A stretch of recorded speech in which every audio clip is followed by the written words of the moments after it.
IUPUI head coach Todd Howard after the red-white scrimmage this evening at the Jungle. Coach, a couple quick thoughts just on tonight, what you saw from the scrimmage. Well, we were pleased. We just talked about the number of encouraging positives that happened. One, just having an array of depth. We've kind of practiced a lot with 10, 11 guys, and we suited 14 tonight, and so that was a plus. It gave us some depth, but it let us see some matchups, you know, kind of guys that are competing for minutes, spots, and roles could go head-to-head, and you saw some things, as we do every day, but this type of game setting, that's probably as close to a game setting right now as you could get, we saw a lot of positives. I thought both teams finished strong. One team got out of the gates exceptionally well, you know, conversely to the other team, and then the red team, which was in quite a hole, I thought battled and came back remarkably. They scored 24 in one 8-minute period and 27, I believe, in the final, and that's the name of the game. They didn't quit. You know, they know they're fighting for playing time, and they know the name that's on the front of their jersey and how what's the standard as far as playing hard. And so just by not making shots early, they didn't hang their heads. They got on fire late because they stuck with it.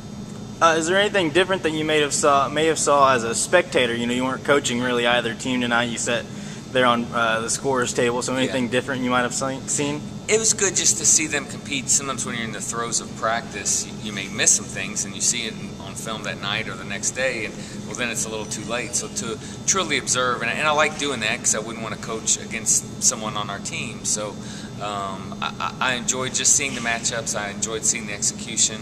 I thought, did a good job of sharing the ball. One team had a ton of assists because they made shots, and the other team, the red team, as I mentioned, when they battled back, they really got hot. So I thought our execution was good. Defensively, I saw a ton of deflections. I saw a lot of the things carrying over what we've worked on in terms of loading up the paint, and that led to our deflections and led to, you know, I got on one team for getting turnovers, but you've got to kind of commend the other team for forcing them. So positives across the board. Overall, what have you seen or what have you liked from the first 10 days or so of practice?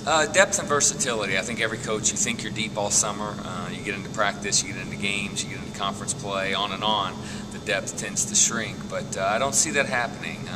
I'm confident about our depth, but more so I'm extremely pleased with our versatility. We have a host of guys that can play, and most importantly guard, multiple positions. That gives us added depth to what I just talked about, but just that versatility I think makes you play a little hungrier and a little quicker and wiser, and can do more things.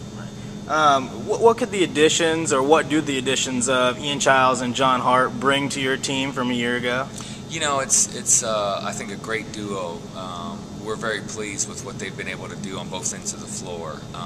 They're different in a way in that Ian's kind of kinetic, frantic in a good way all over the place, and John's, you know, steady as he goes, you know, really under control, and has a calming effect.